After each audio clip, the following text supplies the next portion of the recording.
And we are live. Go. Wow. Welcome, Nerd fans, to the latest S&M production of the Sunday Night Sports Nerd Show. It is the most absurd 90 minutes of anything goes, smack talk, and a whole lot more. Every Sunday night, the Sports Nerd joins Sporters with his maniac co-host, whom are a select group of sports nerds with attitude that are known in Nerd Nation as the Ram Pack. These are four of the most foul-mouthed, shit-talking nerds, spitting some sick rips and rants, just enough to make it piss your pants. So listen up, Nerd Nation. Rise and welcome the legend himself. He is the founder, he is the host, and he is the star of the Sports Nerd Show. Coming to you live, straight out of Lakeland, Florida, Scott, the Sports Nerd Right. And here we are again, guys. What's going on? I was trying to do some theatrics there. It didn't really work, though, did it? Oh, well, I did my best. That's all right. It's fine, John. It's fine. Welcome, nerds. Happy Father's Day to all you dads out there today. Including three members of our panel, Elliot, John, and myself. Don't want to leave Ken out. Ken, how you doing? Good to see you.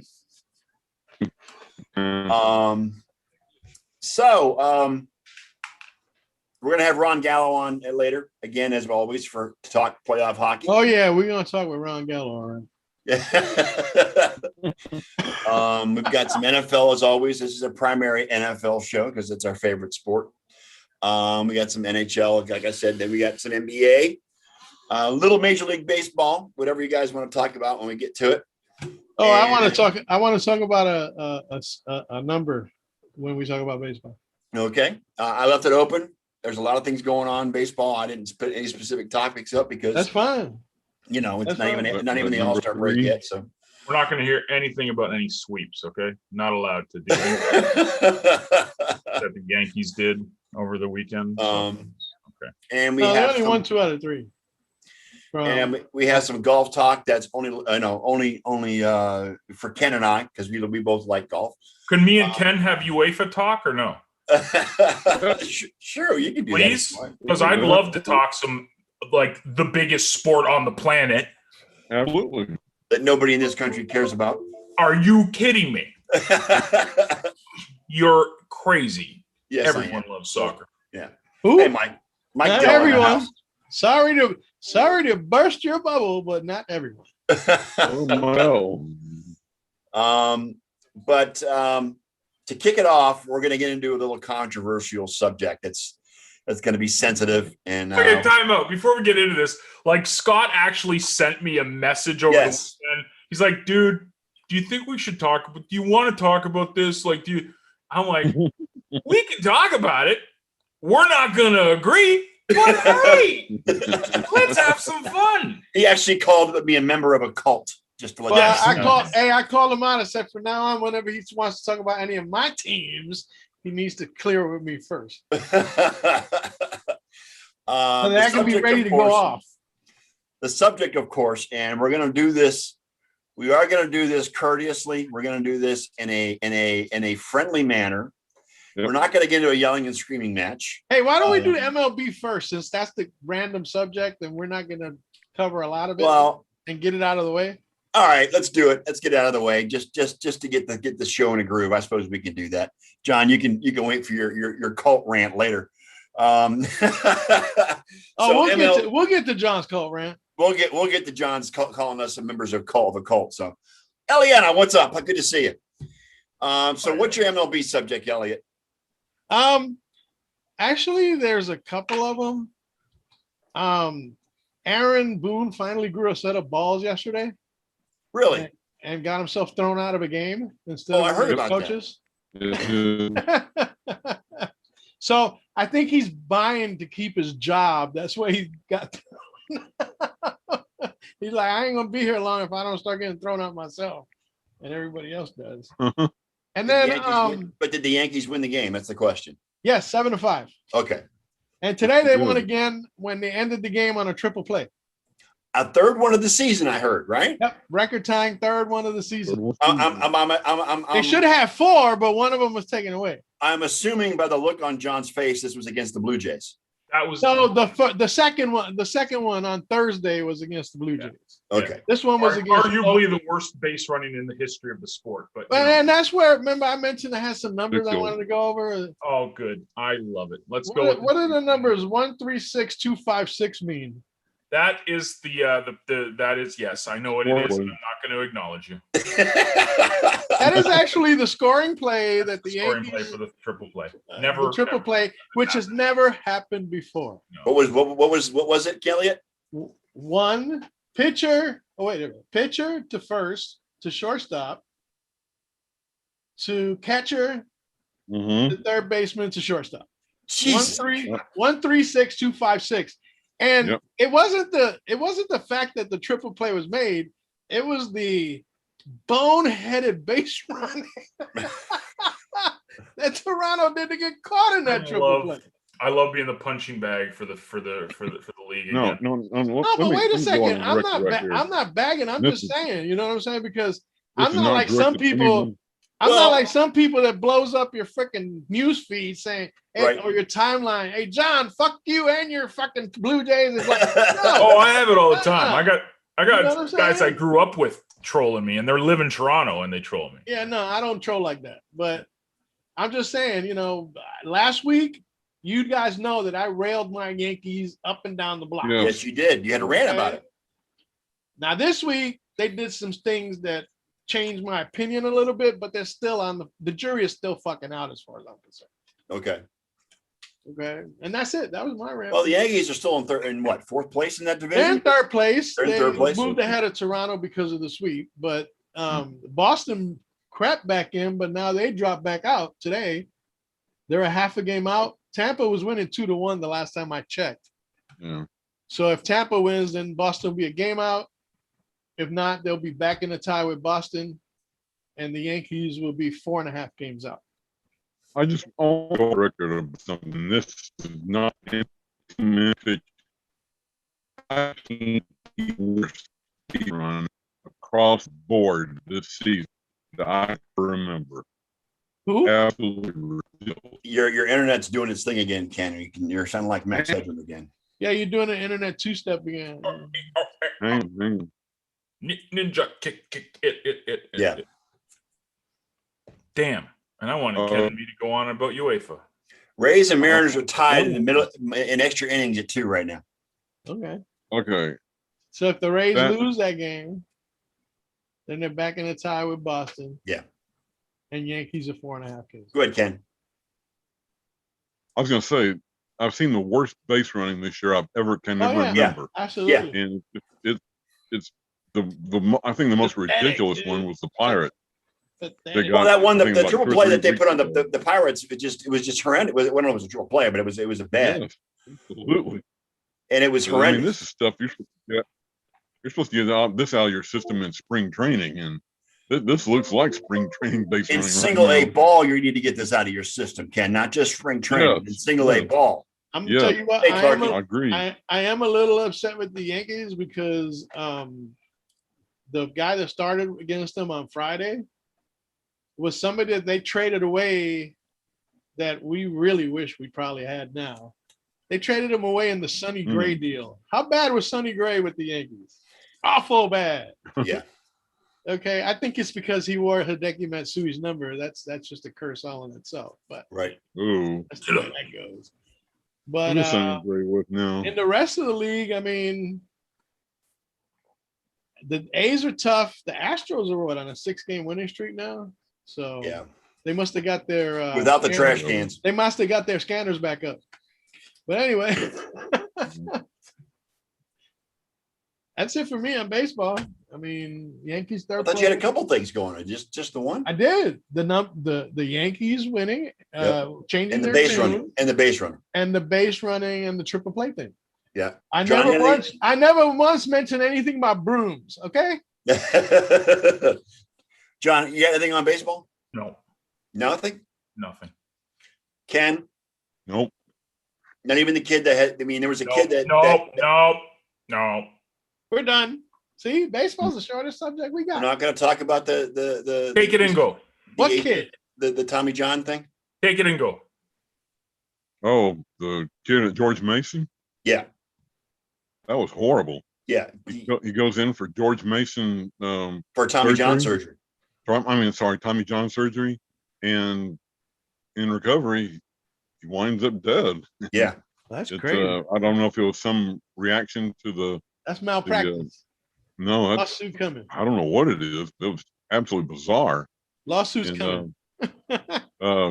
I don't know if it was a reaction to the anesthesia or what. I mean, I don't think there's been a or not a autopsy that I heard of yet. So I really don't know. I'm be curious as to see what the cause of death was, but that was totally bizarre. yeah. Because you posted about it in Yeah. in the group, so that's why I wanted Yeah. to bring it up. Yeah, and it was horrible. Yeah, yeah. Okay, moving on. Now that we've got the show going, we're going to go ahead and bring up the elephant in the room. Let's go ahead and bring John into the conversation. Yes. A couple of comments that were made this week Yes. Okay. from Joe Mixon. I got something to say on that too. of the Bengals. Yeah. And then, of course, John's favorite slot receiver, Cole Beasley, who released a elongated Facebook or Twitter or whatever comment about their feelings on whether or not they will or will not take the vaccine. John said he's willing to retire. Cole Beasley said he's willing to retire other than taking the vaccine if necessary, if he's forced out. Where you at with that? Let me go ahead and let you say what you got to say. It's his decision. The fact that he feels that he has to retire because the league is putting these mandates in place, it's you can walk down the street and catch the COVID. I mean, playing the football game is not going to determine whether they get COVID or not. I think that it has become completely politicalized. Is that the word? Politicized. There you go. That's you can tell I got an English major. It's really interesting, man, because I was having a talk with my mom about this this weekend. We were you guys saw we were kind of walking around out in nature and stuff, and it's really weird out here. Like when you're out in nature, no one's wearing masks. Everyone's just doing their thing here. I mean, that being said, I think there's 20 active cases on the island. So it was even the entire year that I've been here, it was never top of mind. So maybe my opinion is because I haven't been in the epicenter of this stuff at all for the past year and a half. And I consider that. Yes, absolutely. Now, if you get the vaccine, I'm all for it. My mom's got it. My dad's got it. My kids got it. Go ahead. Yes, good. Good. But I don't think people should be demonized for not wanting to do it. It's like, and this is if someone will say, well, it's not the flu, John. You think demonized is the right word, though? Absolutely. Dude, it's become a cult. If you say you don't want to get it, you are thrown under the bus. You are considered like. Did you read some of the comments to Cole? Yeah, but that works both ways, John. Because the people that are anti-vaxxers say if you do, it's get not it, they throw you anti-vax. under the bus. No, this is not anti-vax. I'm not anti-vax. Yeah. I don't think Cole Beasley is anti-vax. He's just doesn't want to get it yeah. until it's proven. And that's fine. Yeah, But you know what? It's not just the NFL, but it's almost every company these days is now turning to the protocols of COVID. And as private businesses, because the NFL is a private business after all. Okay, so let's do something that's public. I'm about to embark on a cross-country trip, and I have to ask permission to go from province to province in this country because of this bullshit. Yeah. Well, that's kind And that's what the norm is becoming. And this is the problem. It's got nothing to do with the importance of taking care of yourself, the importance of a vaccine. It's proven it's good. It's the fact that people are now throwing people under the bus, calling them all like, look, Katie just said good riddance.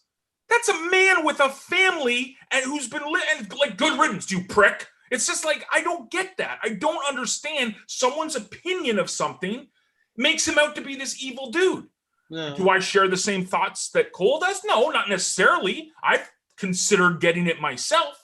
But if I feel like I have to be forced into this, and I can't even go from But that's just province, this is Canada. I get not going to America. That's a different country.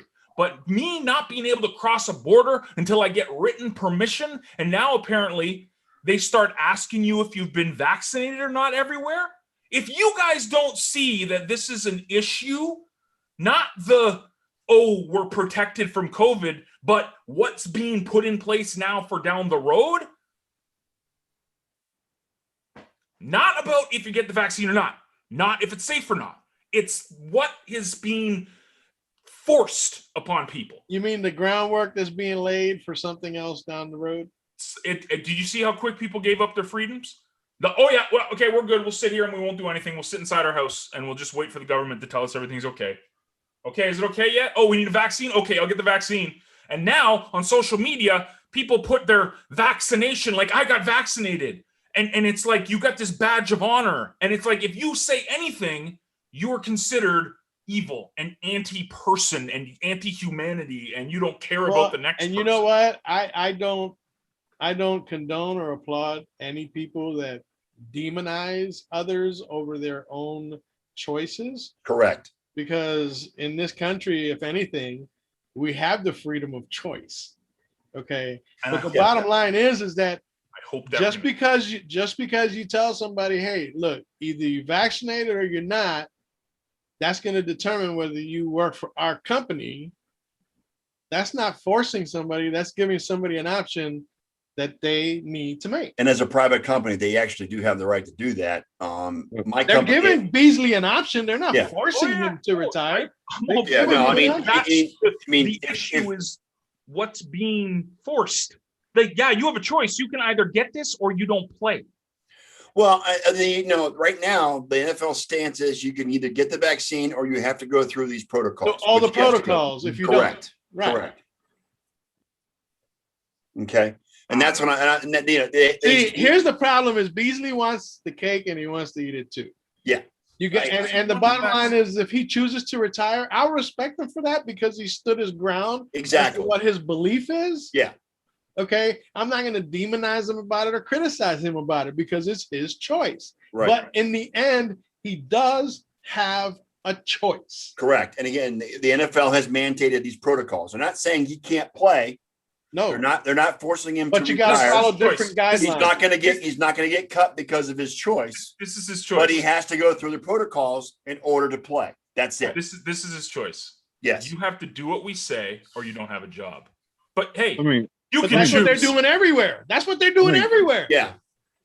let me jump That's a in on this problem. real quick. And if you don't And see it's not the government; it's private companies that are doing it. because they're just bending, dude. Okay, I'm not even going to get into conspiracy theories. It's not even about that. But the fact that We get enough of that from Trump and his acolytes. Yeah. Dude, but you can't blame Trump anymore, man. It's been 6 months. You can't blame He's still out there talking that bullshit. He's not on any social Okay. media. He's not saying anything. You can't keep blaming He's not saying anything, but everybody else is saying it for him. You got to understand that he's got millions I just of said something for mouthpieces. Scott. He's got mouthpieces out there all over the place, spewing his nonsense. Oh, dude, did this really turn into a Trump? Let's go away from that Like, did subject. it really? Yeah, This that's is what- why it's I'm political just- science or totally. whatever it's called. Yeah. Do you Totally. see how this is all politics? It's got nothing to do with the science. If you It's let all it, politics. yeah. But you know It's what? all Again, politics. what's Nothing to do with the what's the decision in politics? Well, I mean, what does politics come down to? It's all A politics. choice, right? Elections matter, okay, in the political world. Ugh. It's Can I all jump in on about this right quick? choices. You Go know ahead. what? The people that are time in out, power time out, today, time out, they time were out. chosen. Go ahead, Ken. Go ahead. Say what you got to say, Ken. Yeah, long time listener, first time caller. Just Welcome, Welcome, sir. Ken. Welcome. Good to have you on the Great to show. have you. Thank you. I've got a question and a comment. John, there's a girl that I follow on Instagram that lives in Ottawa, but she's spending the summer in Quebec, and she literally had to sneak over the Quebec Ontario provincial line to get to the lake house that she's going at, or going to spend the summer at. And she said that all the borders, I mean, the state lines and provincial lines are being guarded practically by provincial police OPP, and yes. RCMP. Is that Yes, your understanding? Yes. Yeah. Yeah. Okay, And they stop you at the border to go from province to province. That's the equivalent of going to New York to New Jersey and having the National Guard. Okay, there. so then Right. What's but you see, happening? that's just, And that's no just the one way. sees this That's- as bad. Right. But that's just Yeah. the thing. Canadian politics is dealing with it a hell of a lot different than American Yeah. politics because nobody's being restricted from going state to state. Okay. That Okay, is wrong. well, To me, the Canadians are being extreme. The Canadian government is taking it to a whole nother Oh, level. but that's your left-wing socialist guys. That's your let's all love everybody and That's Trudeau. Oh, It's not. It's Trudeau. Yeah. Okay, Yeah, let me ask you this: Is Cole Beasley staying in Buffalo right now, or is he back in Texas? I have no idea. If he's back in Texas, there's a whole slew of people here that are anti-vax, and from what I read, from what he posted on Instagram, he is anti-vax. Yeah. Okay, That's what I thought. respect his decision. I don't necessarily have to agree with it, but I do respect his decision. Yeah. The thing that kind of really got my attention is the fact how he threw the NFLPA under the bus, because he's pretty much figuring that the NFLPA is not backing the players on this, and that kind of got my attention. That's going to, I think, I really hope it does not divide the locker rooms this year, but I'm halfway afraid it is going to. It is. And you know what's dividing? It's dividing Bill's Mafia. And that doesn't happen. It is, I'm sure. Dude, there's division all over the NFL, and dude. it's division and it's planned and this is all happening But it just doesn't- exactly but you how know what? everything's supposed to happen. It doesn't have to just be about a virus. Look at the division right now in Green Bay between over Aaron Rodgers between that fan base. Yeah. You know what I'm saying? That's no different than the political winds that blow here in this country the way they're acting. Yeah. You know what I'm saying? So For me, I am not anti-vax. Again, like I said, I've thought of getting it because I'm going to be on the road and I want to protect people and this and that. This has got nothing to do with that. My biggest issue is that even though you say it's a choice, it's clearly not becoming. He's being ostracized and being criticized because the choice does not meet what the majority or certain people think. Is that if the choice was just all about you, that's one thing.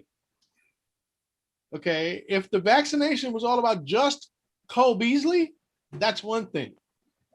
But Cole Beasley doesn't want to be that guy that eventually gets COVID and spreads it to somebody else that winds up dying. Good point. So you know what I'm saying? So that's what we're looking at. Cole Beasley is making his conscious choice against the conscious choice of the NFL and other employers who are doing it. Oh my gosh, man. Hold on 1 second. Just give me 1 second. Sorry, guys. I'm just gonna say. Hi. Hey. Sorry, I'm just doing my show. Of course. All right. I'll call you right back. Okay. Is that the wife? Yeah. Okay. Is she excited about you coming home? Oh yeah. Everything's good. We're good. Good. Okay. So, Bill brought up a really good point. So science says a certain percentage of people vaccinated, 80%, not exactly sure the number, but that will help get to herd immunity, right? Okay. So let's just say 80% get the vaccine and everything is fine and dandy. What happens to those 20% that just didn't want it? How do you think they're going to be treated by the 80%? They're not. They're not going to. You know why? Because once you reach herd immunity, the 20% doesn't impact, the rest of the communities. Correct. Because if you have 80% of people vaccinated, that's 4-1 vaccination against those who don't. Correct. All right. And the percentages themselves, basically what it's doing is it's putting its thumb down on the virus, making it, keeping it from spreading completely. How are people gonna be treated? Not the science of it. You not won't the know. how- You know what? In all because- fairness, you won't know till we get there. Correct. I Because can nobody- tell you how Because it's gonna nobody go. knows, John. No, Nobody you can knows. I'll assume. tell you how it's gonna You go. can assume, and you know what? You're happens going to when need you your assume, right? vaccine passport to get to in and out of businesses. Does that sound like? But wait a minute. Are you speaking of Canada? I'm talking everywhere. We haven't had those discussions here Okay. So you mean because it sounds to me like Canada's doing shit a whole lot different than we are. If that's not the conversation happening, why is there people so anti-vax and pro-vax? If there's not that, because that's where it's going. Because people follow tribal mentality. Right. The Okay. cult. Yes, like I That's said. tribal mentality. The cult of the vaccination crowds. Yes. Or the non-vaccination. Or the But non-vaccination. not crowd. all non-vaxxers are anti-vaxxers. So that's a difference. But okay, so tit for tat, apples, oranges. Oh, It doesn't freaking matter, I don't dude. know. The bottom line is One of my former chiropractors is not only anti-vax. She's never given or had her children vaccinated for well, that's anything. anti-vax. That's anti-vax. Yeah, totally anti-vax. And you don't have to be against it and be anti-vax. I get that, John. But the bottom line is that you know how they say reality is perception, Or perception is reality. or perception is reality, whichever way you want to say it. Okay. Yeah. Okay. And the perception is that it's not a good move. You know? And that's just the way people perceive it. It You know, doesn't and again, necessarily I've got nothing against Cole Beasley. I have a lot of respect for his no, game. absolutely. I got and respect for the fact that he's jumping out and saying something and about he's it. standing up.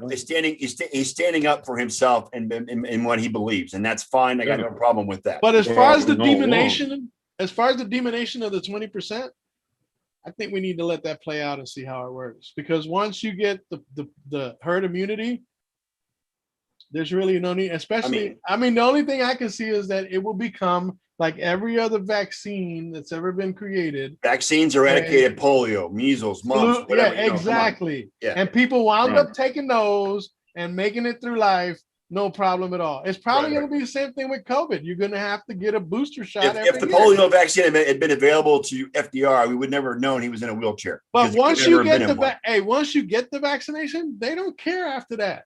Yeah. They just want Because to you know got the how many people vaccination. got it so they can plan accordingly. But now you're going to have to get boosters every year. You don't have to. You know why? Because they don't mandate that you get a flu shot every year. No, boosters won't be mandated. Flu shots are choice. I never had a flu shot in my life until 2 Me either. years ago. No, I've never had a flu shot in Right. my life. Okay. But And flu haven't had was the flu in before. Hey, more than that, flu 20 that's what it medication should was- be. That's what this should be. No, And I but get the it. initial COVID numbers are the initial to get it under control, the initial approach has to be to reach herd immunity. But you don't Or think you it's can getting start under people- control now, or no? I don't. No, I don't pay It attention has to get to a I certain don't percentage to the news, to be honest. before you can Well, move on by Yeah. giving people the I choice mean- from I there on mean, out. I know they got Elliot. 20,000 people at a hockey game, so obviously things are just peachy in America. Correct, Yeah. Katie. Because a Okay, lot of people are being so- vaccinated. Really? Plus, they're in a lot of arenas and stadiums, they're creating what they call vaccine zones, vaccinated zones in the stands. You know what I'm saying? So they're putting more people together that have been Yeah, vaccinated and, and whatnot. their requirements are less than what those who. But are here's not the thing. Yeah. The more people that get vaccinated, the less people that are out there spreading whatever Correct. remnants of the. Okay, so I've been Yeah. vaccinated. I'm fully vaccinated. I know Elliot is. I know Ken is. of course you guys do because you talk about it all the time. Correct. Like, you We're guys both- like wear it like a badge of honor. and Like, and, No, and you for the don't- last. I don't talk about it all the time. When was the last time I dude, mentioned like, that I was fully you can vaccinated? change your profile pic on social media. Say I'm haven't, vaccinated, But Like, I haven't. I haven't. I know I you have. haven't, but I'm saying like that's just weird. Like I've never went and said I got my tetanus shot. I'm fully okay. I've never done that. Well, but the thing That's is weird. the thing is, how long was tetanus on the front page? And it's This still is- not, this is and a it's still whole not on the different front page, situation. yo. This still came not on out the in front a page. whole different situation. Now The you got climate variants for coming it, through that are worried the about. year it happened, the political drama that was going on in America. Here's the thing, around dude. the world. Here's the thing. They're It's the they're perfect storm. railroading you guys up there in Canada, and we can't do nothing about that. You know what I'm saying? They're treating you guys a lot worse. A lot worse. You're complaining about the treatment. Well, and you know but what? it's I mean, let all me say up this. there. Let me say this. The reason why they're doing this is because of the way Trudeau and the Canadian government have handled this vaccine. They handled the virus itself. Look, there's an 80-year-old man out there as president, 78 years old, and he took the bull by the fucking horns and turned that vaccination program into a fucking Freight train. into a rail train is what it is. Yeah, a freight train, yes. Because the vaccinations were kind of heavy and many, you know what I'm saying? And that wasn't going to happen under someone else. Joe Biden came in, said what he was going to do, did it, and got. And the rollout of the vaccine since the inauguration has been really good. Look, it's been so good. We're about to send 1 billion vaccinations overseas to other countries. Okay, correct. I'm just saying, if you get the vaccine or you don't give the vaccine, it's none of my damn business. You should not be demonized either way, John. I'm with none you. of my business if you get it or don't get it. Okay. That's the point. That's because why you take now the downside to that is those that do not take the vaccine risk others around them. So do the people vaccinated, buddy. It's not foolproof. And yes, no, I it's get 95%. Yeah. The risks are lower, but And they're the still reason- there. like I'm vaccinated, okay, fully vaccinated, let's say, okay. But now I can go out and I don't have to worry. It's not that I can't catch coronavirus because I'm fully vaccinated. It's just I won't get the symptoms and everything that's going to put me in the hospital and on death's door. Right. It's not going to kill me. How do you know? Because that's what all the testing was for. And so the testing, they give you if you're vaccinated, you're going to get. They haven't been admitted to hospital for catching it. Correct. Not one person. Not that I'm aware of. No. Not that we're aware of. Okay. All right. Okay. But then again, see, now you're asking not one person, but if one person out of 1 million wound up in the hospital, I think those odds are pretty good, and I think we can live with that. I agree. You know what I'm saying? Again, I don't. But if you minimize it down to just one person, I just see that that's almost bordering on anti-vax talk. the fact that you can't get across a provincial border now without written That's Canada's doing. Where I live. I'm sorry, I know I have to hear about freaking America all the time, but you know what? I live in a country that's the tables have been turned because this is this craziness that's going on. It's insanity. This is it's Canada. I have to write the government of Nova Scotia, which, let me be crystal clear with you, I'm driving through, which will take me about 3 hours to drive through. The shortest drive in any province I'm going through, but I have to get written permission from the government to drive through it. That's not right. They don't do that for Texas. What's Texas like? Well, Texas takes you 2 weeks to get through, so it's almost a week to get through it. Yeah. All right, let's move on, guys, to other topics. We're gonna all agree that we're not gonna berate those that do get vaccinated or don't get vaccinated. If you don't get it, John, the only thing I can say, dude, is the people that demonize people that don't get the vaccine have issues of their own. Correct. Look what Eliana put. Because that's Europe wants a COVID passport. That's what's coming. Yeah. That's what this is. Okay, so wait a second. Didn't we have that all as children growing up? The booster shot little pamphlet that we had to get filled out every time we got. You're talking U.S., not Canada. Canada probably didn't have it. Canada probably didn't have it. We had our immunization records, but that's what I'm saying. Immunization. You didn't walk around with it. No You didn't different. show it to go a on. vaccine is no different than an immunization. Yeah, it's a truth. I could get on a plane if I did or did not get my tetanus shot. How long has tetanus been around? How long has tetanus been around? Decades. It's an example. I'm not saying that. But you're not comparing apples to apples. My flu vaccine that's not COVID. If I get a flu shot, it does not allow me or not allow. No one is sitting at the gate going, "Can I see your flu vaccination?" Yeah, that's what's happening in Canada. That's not happening. And that's Europe. It's happening. You don't think it's going to happen everywhere because Americans can't go places unless they fall in line? Ron just took the lead, Ken, by the way. I'm not overly concerned about it. But we can move on to this Beaver Stadium story. Yeah, let's go into this. So Into your relocation plans there. rumor has it the Bills are looking for a new stadium in Orchard Park too, which is hilarious. But Okay. yeah. And if those talks drag on in the next few years, they're going to be looking to play at Beaver Stadium, the home of the Penn State Nittany Lions, which is in Pennsylvania. 3 hours from Buffalo. Yeah. How long has that stadium been around in Buffalo? Rich Stadium. I mean, Rich Stadium, Stadium, Wilson, Ralph Wilson. Yeah. It's been around for what, 40, 50 Same years? stadium.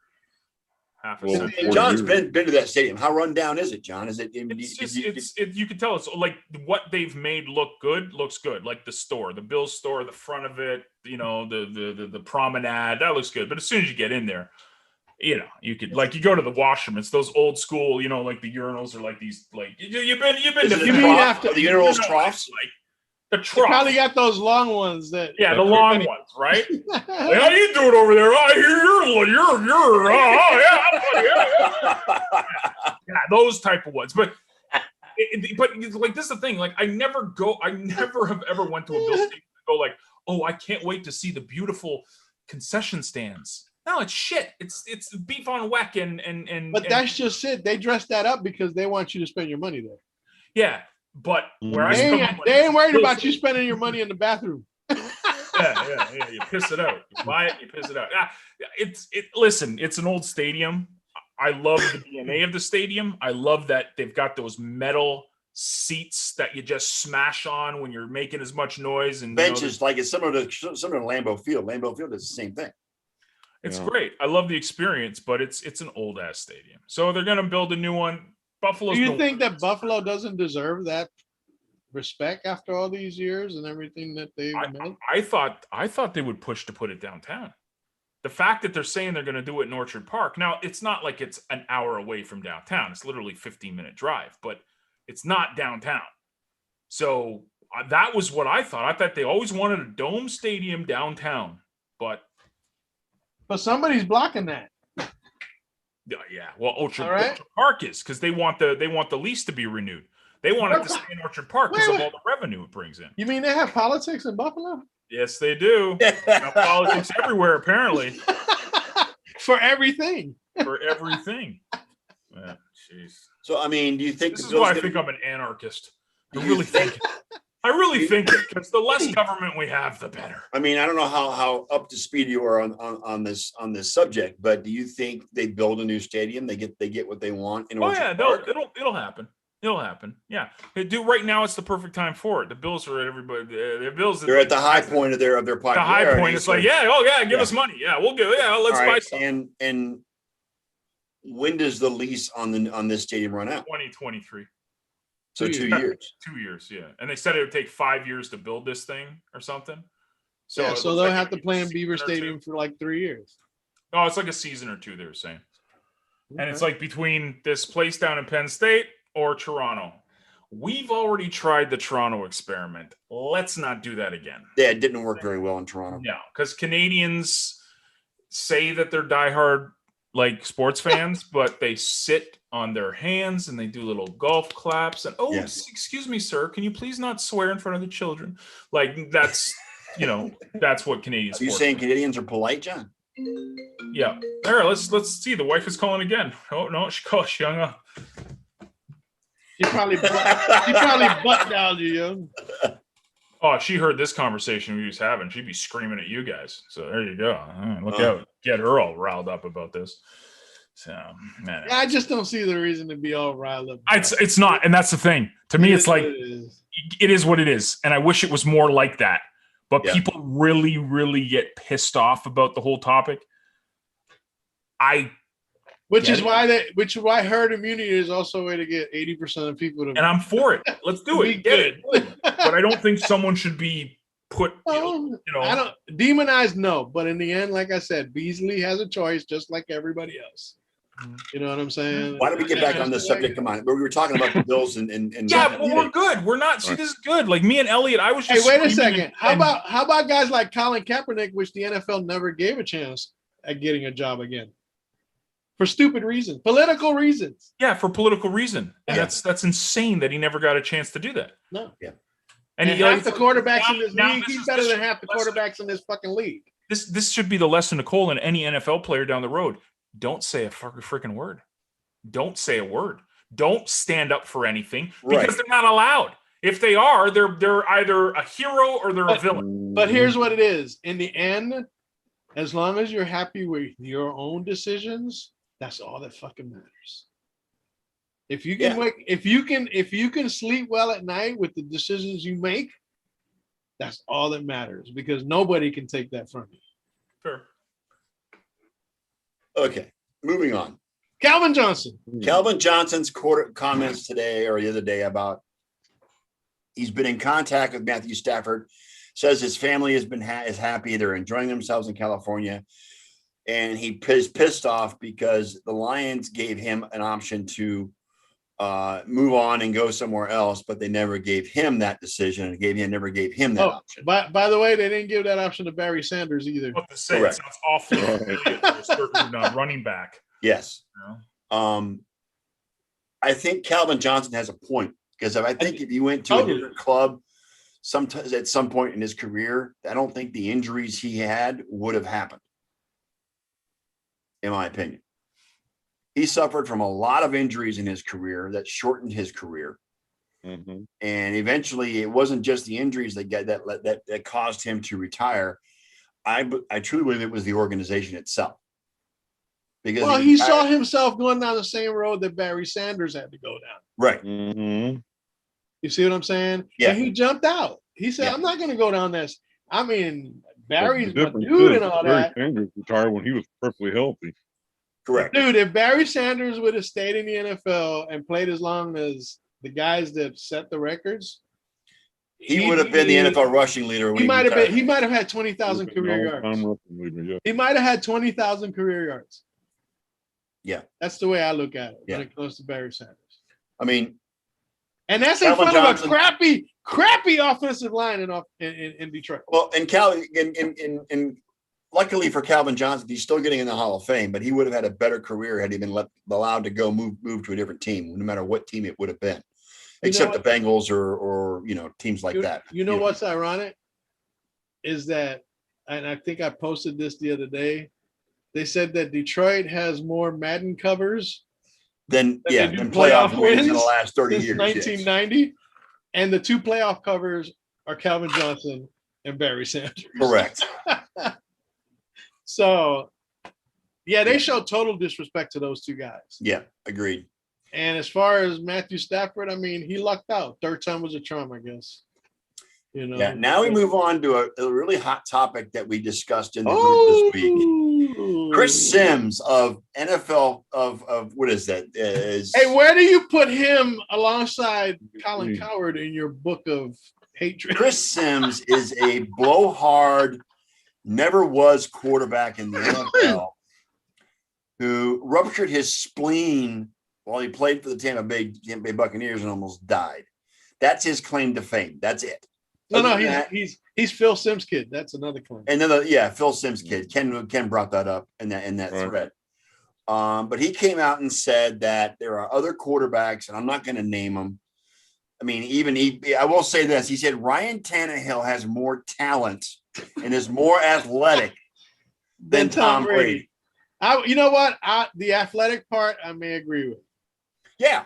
The talent part, you know what? No. Tom Brady is nowhere near even in the top 10 as far as athletic quarterbacks. No, because he runs like Bernie Kosar. Not even top 20. All right. But Yeah, I'm just saying. he runs like Bernie Kosar did back in the day. For you to mention those two guys in the same sentence is blasphemy. What, Brady and Kosar? And Tannehill. No, Huh? Tannehill. Tannehill and Brady? Okay. Yeah. Because Tannehill didn't become relevant until he moved to Tennessee. Correct. He floundered in Miami. Yes. Brady hasn't floundered since the day he took over for Drew Bledsoe. Okay. Let's just stop the talk there. He doesn't Derek- like. Yeah, hey, he doesn't want to talk Derek about the made- Brady. Derek made some great points in his diatribe. Yes, I love the fact that Derek got involved with that conversation. Yes. Okay. Again, I agree with the part that as far as football IQs goes, I don't think there's anyone with a better one. Correct. Okay. The way he played his position, the way he uplifted his players, but he wasn't that athlete. He's not the athlete that No. Ryan Tannehill might be, and whoever else they compared him to. Correct. Tom Brady has made a career of avoiding injury. He had one season where he tore his ACL. And taking care of his body. Taking care of his body. That's why he's been able to play as long as he has. And as much as I hate to admit it, because I'm not a big Tom, because I hate Tom Brady for what he was in New England. You hate Tom Brady for what he was at Michigan. Yeah, I mean, but still, I mean, Was he even anything at Michigan, really? He played behind Chad Henne, didn't he? Ken, was it Chad Henne was the starter? He was the head of Henne for 1 year. Yeah, he was. He got him a Orange Bowl victory over Alabama. So he had a decent career at Michigan. And you know what? Matt Stafford might be in the argument if he played for a team like the New England Patriots. Correct. Okay. Sure.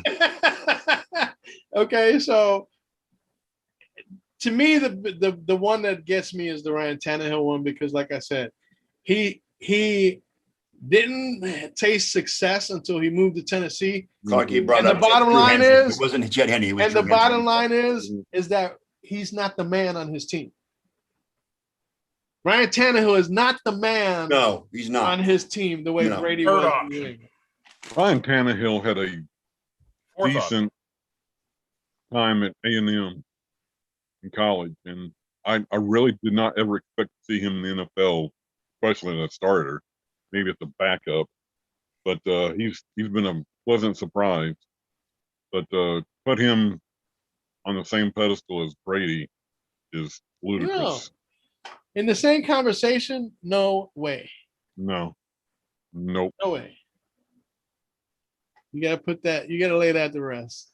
But Yeah, I anyway, mean, and he also made Chris Sims also talked about Matt Stafford he hopes that Matt Stafford proves and puts a great big fuck you to every other to the Lions and every other bit who doubted his talent.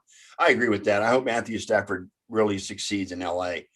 I think he's going to prove himself. He's got a better team. well, according to Deshaun Jackson, Mm-hmm. it's going to be scary for defenses to figure out how to stop the LA Rams offense. Because Matt Stafford is that good. He really is. He's just been in the wrong He's team got for all his whole weapons. career. He's got weapons. He's got an offensive Super line. Bowl too, and they scored 3 points. Not to mention the Rams have one of the top defenses in the league as well. And Aaron Donald. Yeah, Aaron Donald. That's all you got to say. Aaron Donald. Mm-hmm. Yeah. So I mean, So- Chris Sims, for the record, is a blowhard. His quarterback rankings. Okay, every so year- who's worse, him or Coward? I asked you that at the beginning. You're not going to get away without an answer. Oh God. Look at it this way. Chris Sims only is a close played second to 23 more- Colin Cowherd. Colin Cowherd doesn't know what the fuck he's talking about, but Chris. So hey, there I'll shall go be with- no Cowherd slander. He likes Josh Allen now. So Oh well, yeah. After how long, John? oh, yeah, it took a Did he couple of bash years. that draft pick back in the day? I think, Hey, and I quote, he said it was the worst Hey, decision ever to draft a quarterback or so, and he would finish last. The Bills would finish Hey. last in the AFC East for years to come. There you Look go. at it this way. Fox is notorious for hiring guys that don't know what the fuck they're talking about. Skip Bayless. Look at this. I had to Chris Sims unfollow played him, man. 23 more games in the NFL than Colin Cowherd. So Right. 23-0 is that score. So Just I mean, saying. All right, Bears. Bears Bears. submit a bid for Arlington International Racecourse. They're and about to march out of Soldier Field. outside of Chicago. It's about No. 30 miles northwest of Chicago. That's crazy. It's currently a horse track. As 30 far as miles. I know, it's still in business and it's still running races. 30 miles out of Chicago. Yeah. Well, that's what the 49ers did. They moved like 35 miles out of San Francisco. Yeah, but like, what is it? North of Chicago? Northwest. Northwest. So it's Northwest. it's past. Kind of like what Kenosha. It's still area. considered Chicagoland, I think. yeah. Was still in Chicagoland. Yeah. Okay. Because like what I was saying, like the Palo Alto one, like that, like the Bay Area is just a big city all the way around the whole bay. Like Between Oakland, San Francisco, Palo Yeah, Alto. but they moved the to whole nine yards, yeah. moved to Santa Clara, not Palo Santa Alto. Clara, Clara. sorry, not Palo Alto. Sorry, Right. Santa Clara. Yeah, Yeah. so but like that's San Jose. That's Cupertino. Like it's all right there, right? Yeah. Like but it's still far away from San It's far away from where the fan base was used to, Right. right. convening. So to I mean, speak. Candlestick was close enough to San Francisco, or it was easily right there. accessible. Yeah, it was right Well, there. the people that lived in the opposite direction had to go further now to go see a 49ers game. Right. That could harm your fan base in a way. They played at Keith R Stadium. That was the middle of Golden Gate Park. Well, from what I understand, Arlington is a lot more accessible because based on where Soldier Field is now in South Chicago, it's not more south. accessible. It'll be easier to get North to. Chicago, right? No, it's south. It's South? South Chicago. I don't know the geographic. Yeah. It's right on Lake Michigan, which, if you all remember the fog game back in the day against the Eagles, that causes an issue. Right. And Soldier Field is 50, 60 years old. I mean, God, it's big time. Dude, Soldier Field is in the same boat as what is it called today? Ralph Wilson? No, it's not. Now it's the Highmark Blue Healthcare Center Stadium for the Good Bills. God. Yeah. Corporate naming, baby. Yeah. Soldier Field was renovated about 10 years ago, I think. Wasn't it? I think it's been more like 20, Ken, to be I was honest. going to be the unknown Soldier Field. So I mean, there's no guarantee that they're going to do it unless because the Bears also want the Park Service, which runs which runs Soldier Field. They want them to renovate the stadium as opposed to moving out of town. So that's also on the table. So, but they've already put a bid in for Arlington International Race Course, which is a horse racing field, basically, is what it is. So I mean, the Bears they're actively trying to force the hand of the Park Service, basically, is what they're trying to Why do. not? So, And you know what? It wouldn't be far fetched for them to relocate. Period. You know what I'm saying? I mean, it's 30 Oh, miles I can go northeast with of it. Chicago. It's kind of like, when the Lions were in Pontiac. I mean, that's as long kinda as they like don't what it change is. themselves to the Arlington Bears or something like that. Right. No, they wouldn't change their name. But again, it's a similar situation as when the Lions were in Pontiac. You know what I'm saying? Hey, before Ron jumps in, man, let's get into some of this playoff NBA talk. NBA, man, it's been hot and heavy in the Yes. NBA.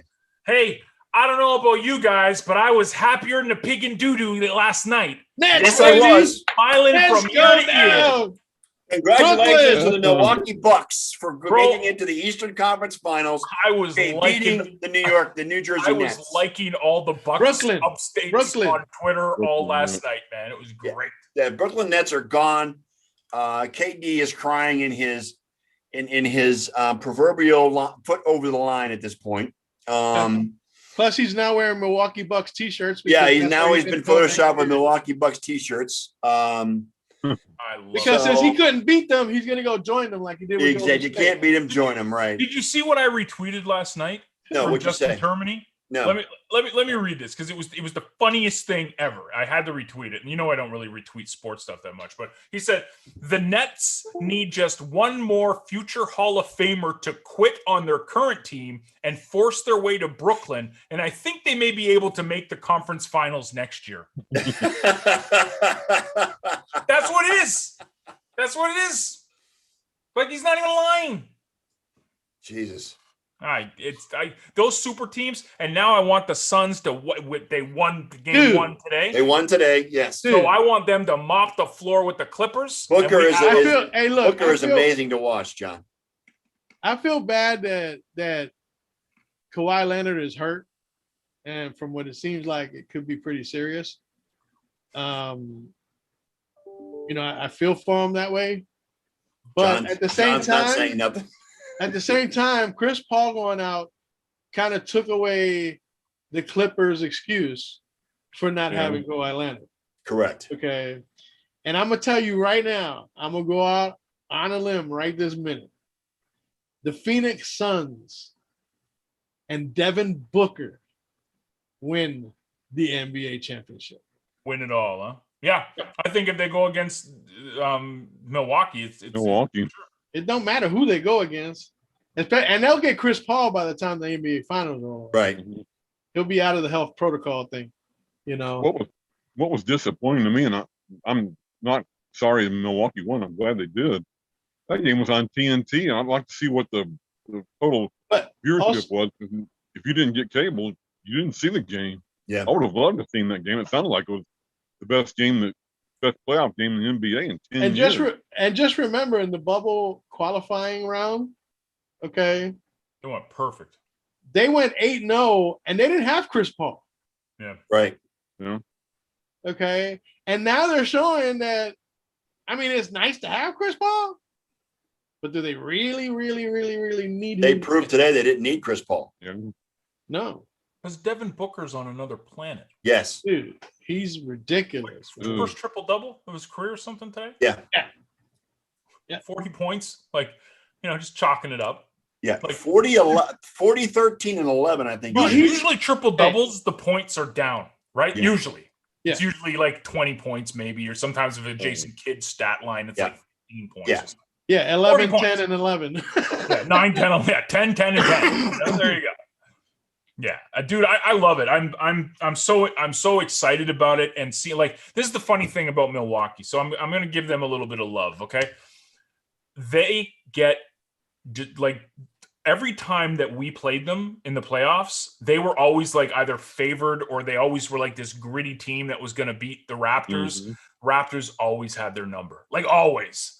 But I never disliked the Bucks because I felt like it's a small market team. They don't get the shine. Toronto never got the shine either before the. Plus, you gotta I like Giannis too. And Giannis is loyal. Like, I love that.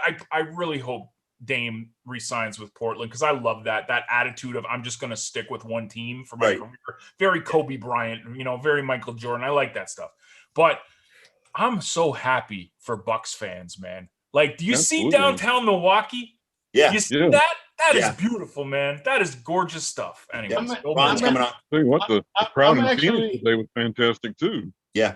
I'm actually really happy for Clippers fans too, because this is their first appearance in the Western Conference Finals ever. You know what I'm saying? Mm-hmm. And Paul George, I'll tell you what, he stepped up. Hi, Ron. Paul George stepped up. Make it possible. We're still in our NBA talk. Handstand. So hold on, Ron. Be patient with us a second. But I guess the big question is, can the Hawks go into Philly and win Game 7 tonight? That's going to be a hard task. I mean, Trae Young has been phenomenal in the playoffs. I mean, I think that shoulder is catching up with him, though. Yeah, I think so too. They're going to be in hostile territory. Joel Embiid's playing out of his mind as well. So I mean, even on a bum knee. But it's going to be interesting. There's a whole lot of Ben Simmons. I heard that Embiid got fined $35,000 today. Yeah, he got fined for an altercation he got involved in last night. So Ben Simmons, if it's at all possible, did you ever think if it was at all possible for anyone to sit there and say that there's a worse free throw shooter in history than Shaq and Ben Wallace? That's always been Ben, man. If Ben had a shot, he got no free throws. I mean, he doesn't even come close to making some of the shots he puts up from the free throw line. Right. Man. Maybe he should try right-handed because left ain't working for him. I'm here. Real quick, Rick Carlisle and Nelson are out in Dallas. You know why Carlisle left, right? Yeah. Why did Carlisle leave? Because he's going to the Celtics. He's going to the Celtics. He's in line for the Celtics. Yeah. He played for the Celtics. I mentioned the day before he resigned that he should be nervous, very nervous. Why? Nelson was fired. I think Nelson was fired. Yeah, he didn't resign. I mean, come on. I think, yeah. Oh, no, he was fired. Mark Cuban fired his ass. He didn't get. He's an idiot. Cuban fired him. I believe Rick Carlisle resigned before he could be fired. Don't tell me that Don Joe Nelson Jr. didn't get his job because of his name. Yeah, the Mavericks won the championship 10 years ago and have not won a playoff series since then. I think probably gone as far as we're going to go with Carlisle. Wasn't Don I Nelson appreciate Sr. everything he did, Ken? but I'm sorry. Wasn't Don Nelson Sr. An executive for Dallas at one point? No, he was head coach. Head coach. Don Nelson was head coach. Didn't he for a GM for number of them years. too? Didn't he GM for them too? Donnie came in as GM as Don was leaving as head coach and retired, and he's not since. He wrote out in Hawaii he wrote his smoked father's pot. coattails into that job, dude. That's what Right. he did. Yep. Pretty What much. about, But, I mean, he Any did it update on Becky Hammond? Is she still in line for the what is She's it? in line for both Portland and Dallas, as far as I know. Yeah. I still think she's I'm pretty sure she's Pop handpicked successor whenever he retires in San Antonio. Yeah. I don't really want her to wait that long. I don't know how long Pop's planning on staying, because you never know with him. But if she can grab a big time job, go for it. I mean, I'd More love power to to see her. it. Oh, Hey, dude, you that was gotta- cool, if- man. If you're gonna be anything in life, be the first at something. Correct. Hell yeah. All right, and finally in the as far NBA, as- Stan Van Gundy out of New Orleans. I didn't even know Stan Van Gundy was in New Orleans. I forgot. Yeah, same with me. I thought he was still in Orlando or something. I Wasn't thought he was still in Detroit or something like that. Detroit or where was he? Stan Van Stan Gundy. Van Whatever, Gundy. Jeff- He was doing guest spots He's only with been Dan, there for like with Dan 2 years. Levitar is what he was doing. He was doing Dan. Although, you know what I'm hearing is that New Orleans might follow him right out of town, That's true too. because I hear the Pelicans are considering getting the hell out of Dodge. If they leave, New Orleans will never get another team. No, they won't. This will be the last time. Yep. And they Couldn't should handle go it. They to, couldn't and they, hold sh- As and now they should- can't hold the Pelicans. You know, and they should go to Seattle. Yes, bring back the Supersonics, guys. Bring Yes. them back. I'm here for it. Send them back to Seattle. The problem with the sports in the world is if your name is Saint, then nobody Fix your phone, Ken. Either that, or go to Vegas. Sorry, Because Ken. you know the Warriors ain't never gonna move to Vegas. So Right. So send the Pelicans to Vegas, and they can be the first All right. Vegas basketball team. Yeah. All right. Our NBA talk is done. And ladies and gentlemen, please welcome to the show Mr. Ron Ronnie! Gallo, bicyclist extraordinaire. Happy Hockey Father's Day, guru. Ron. Happy Father's Day, Ron. Thank you, and happy Father's Day to you gentlemen as well. Yep. Happy Father's Day, Ron. Let's go, Habitant. Yes. How about these series, Ron? We got some good series going on right here, right now. Well, you should. When you get to the conference finals, you should have some good series. And certainly the New York Islanders and the Tampa Bay Lightning are not disappointing.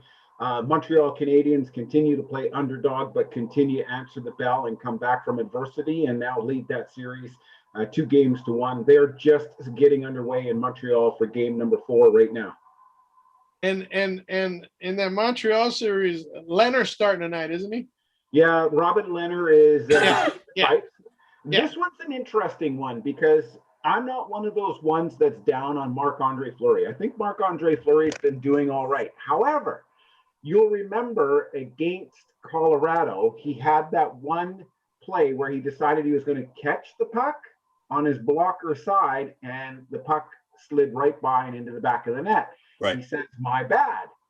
And then 2 minutes to go in game number 3, and he mishandles the puck off the end boards, puts it right into the blue paint. And who gets the goal? None other than Josh Anderson, who's been snake bitten in the postseason. And he absolutely needed that goal. And it then turns into one in overtime.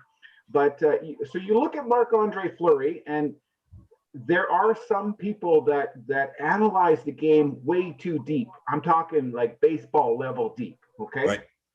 But there are people that are saying that flub with the puck off the back wall has gotten into the heads of the Vegas Golden Knights. Putting Robin Leonard between the pipes tonight only supports that argument. Yeah. It says, if nothing else, the coaching staff has an issue with It's a Marc-Andre panic Fleury. move. It's a panic move. I think so. It's a 2-1 series. You're in Montreal. Yes, you let a game get away from you, but you're not out of the series yet. You guys will remember in New York and Tampa Bay, I told you the key game was game number 3, not game number 4. This series, I think that the key game is game number 4. If Vegas Golden Knights can tie up this series and then have a best of 3 heading back home, Montreal is going to be in tough. If Montreal wins, they get to coast through Vegas for game number 5. Whatever happens, happens. And then they can come home for game number 6 and close it out on home ice. So for me, the key game in this series, we'll call it the West Conference Finals because, I mean, technically, I know Montreal plays out of the East, but how else are you going to break this one down? But this particular conference final, the key game is game number 4. I want to talk a little bit about the New York Islanders and the Tampa Bay Lightning when I said that the key game was game number 3. And unfortunately, I know that he's shaking his head.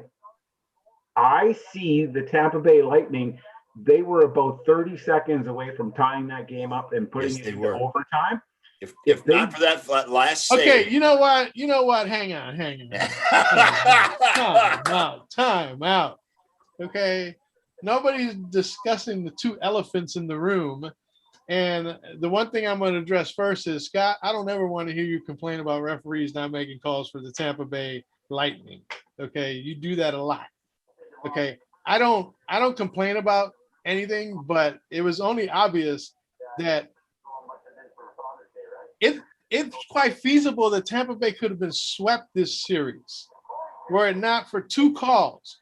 One in game 2, too many men on the ice.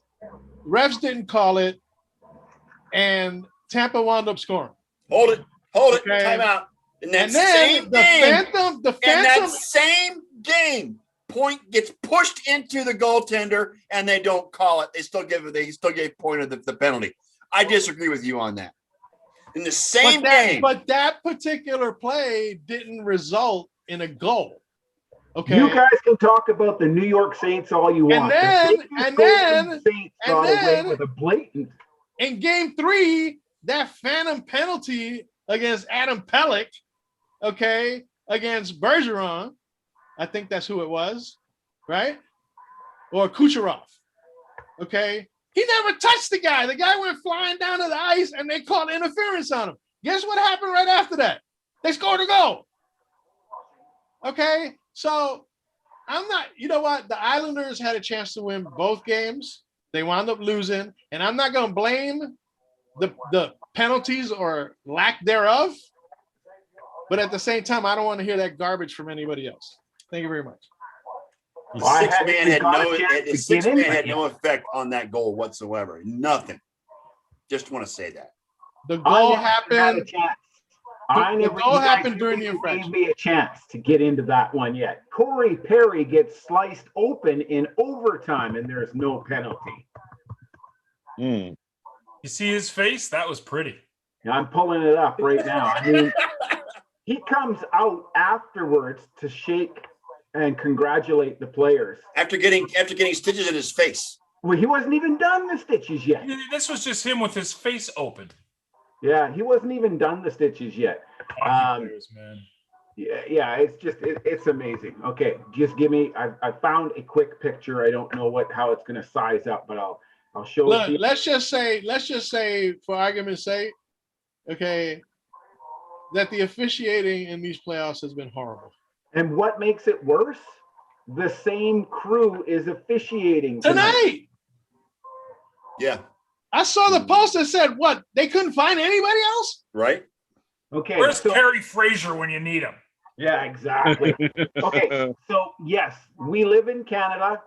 We have fewer officiating pairings north of the border because of COVID. I get that.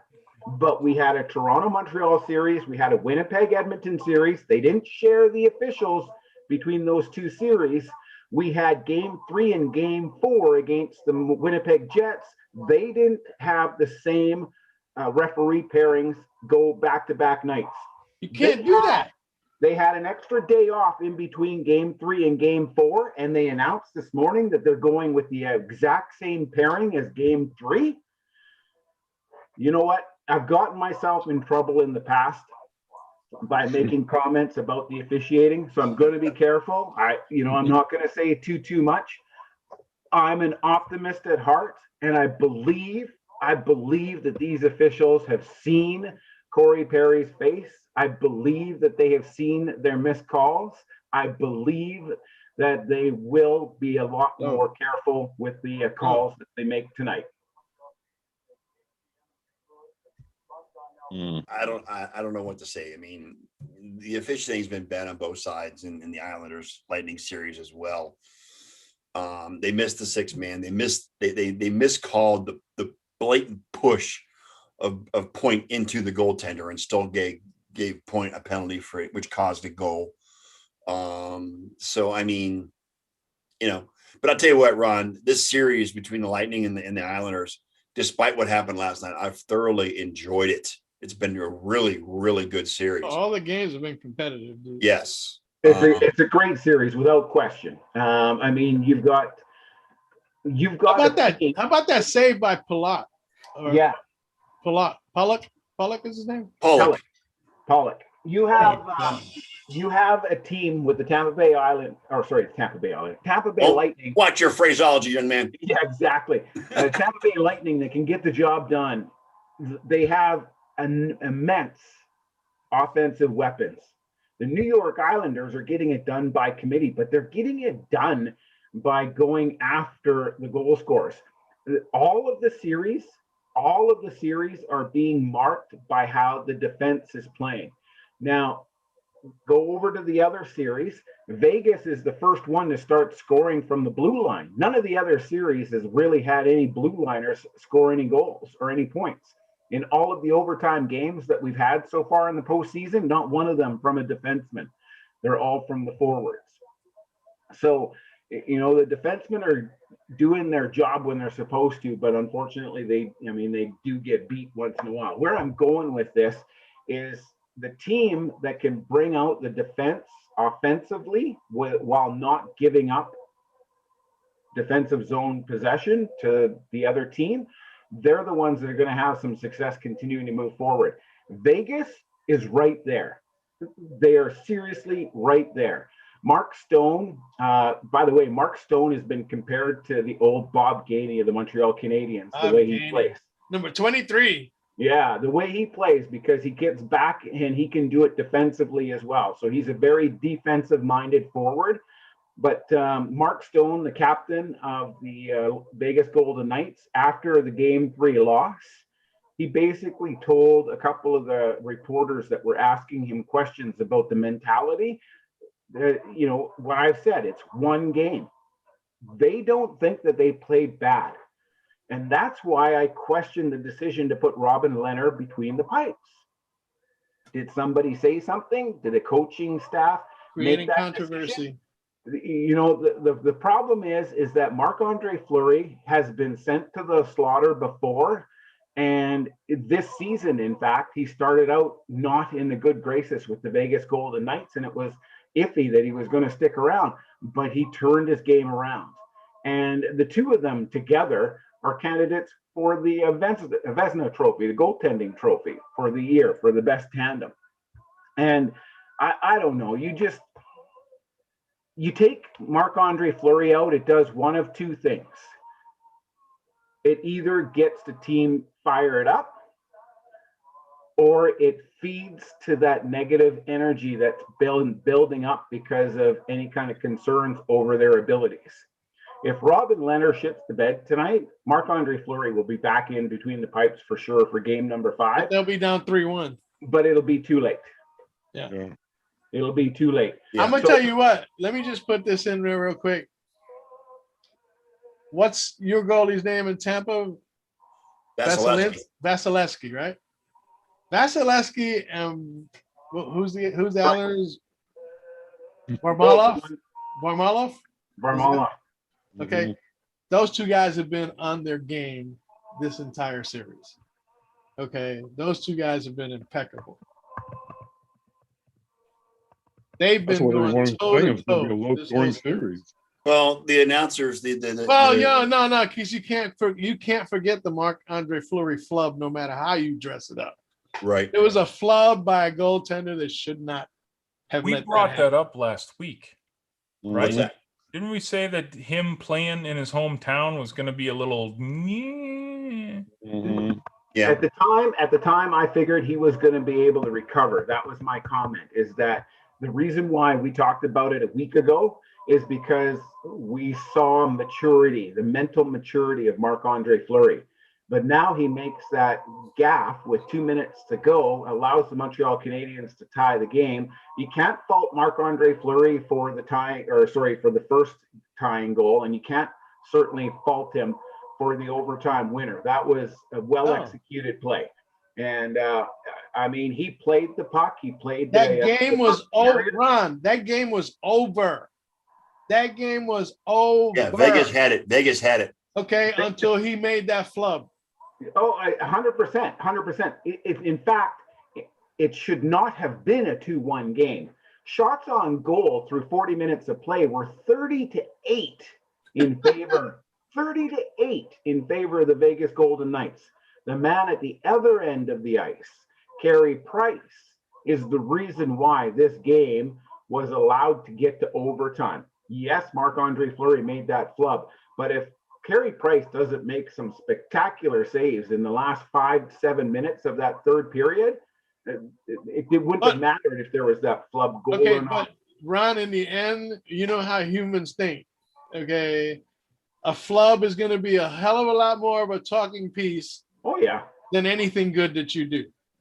Marc-Andre Fleury has an impeccable goaltending record when it comes to the history of him in hockey. He's got 3 Stanley Cups. But that play right there is going to tinker. It's going to show. Well, and it should, it's but it going to should put not, a kink in the armor. but it should not be a reflection of the season he's But had. that's just human mentality. That's just, It's not that. It's what have you done for me lately? exactly the old Janet Jackson routine. Dun, dun, dun, dun, dun. Ooh, yeah. So what have you done for me lately? Well, and that's how the coaching staff is looking at Marc-Andre Fleury. They are underway, by the way, in Montreal. They're still in the Love first it. minute. He's But, such a Habs fan. He can't turn away. Like, I get it, dude. I understand. There was going to be a Canadian team at this stage of the Stanley Cup playoffs, simply because of the format. There was going to be a Canadian team. That is the Montreal Canadiens is a huge surprise to everybody. If Montreal falters and does not make it past Vegas, it'll still be a successful year for the Montreal Canadiens. The other 3 teams that did not make it to this point, that's a completely different story. The Toronto Maple Leafs should be here. The Edmonton Oilers should be here. The Winnipeg Jets, quite capable of being here. But the Montreal Canadiens were the worst seeded team.